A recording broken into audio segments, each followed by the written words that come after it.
Dinampo ng mga pulis ang dalawang lalaking ayaw magpaawat sa kanilang pag-aaway sa Quezon City. Napag-alamang ang ugat ng kanilang away, droga. Sinampahan sila ng patong-patong na reklamo.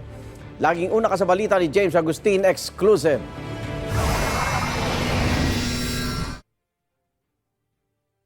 Nakuna ng CCTV ang komosyong ito sa pagitan ng lalaking nakaangkas sa motorsiklo at lalaking nagbibisikleta sa Barangay Bay sa Quezon City kahapon. Hindi nahagip sa CCTV ang mga sumunod na nangyari. Maya-maya inaresto na ang dalawa na ayaw magpaawat sa mga responding traffic enforcers habang nagpapambuno sa Quirino Highway. Sa imbestigasyon ng pulisya, onsehan sa iligal na droga ang pinag-ugatan ng komosyon. Ang nakabisikleta ang tulak umano ng droga habang nakaangkas sa motorsiklo ang parokyano niya. Ito si suspect number 1, siya yung nagbebenta.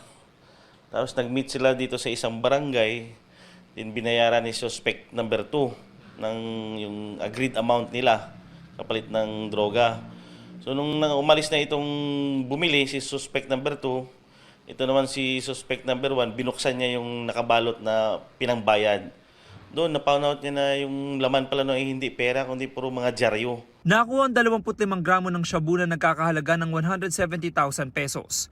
Nabawi rin ang mga peraso ng dyaryo na dapat sana'y 15,000 pesos na pera na pambayad sa droga. Ito yung dalawa na to is mga street level individual.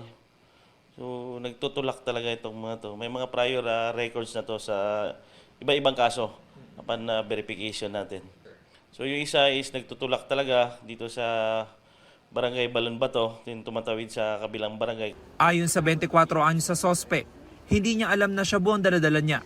Pumayag lang daw siyang iabot ito dahil sa pangakong bibigyan siya ng 500 piso. Hindi ko naman ho talaga galing sa akin yun, sir, na naipaabot lang din ho talaga sa akin.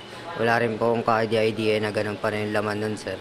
Ang 26 anyos sa sospek iginiit na hindi rin niya alam na puro dyaryo at hindi pera ang ipinaabot umano sa kanya. Wala po talaga siya akong alam dun eh.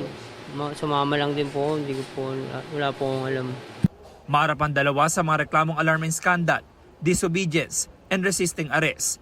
Ang 24 anyos sa sospek may karagdagang reklamong paglabag sa Comprehensive Dangerous Drugs Act. Ito ang unang balita. James Agustin para sa GMA Integrated News.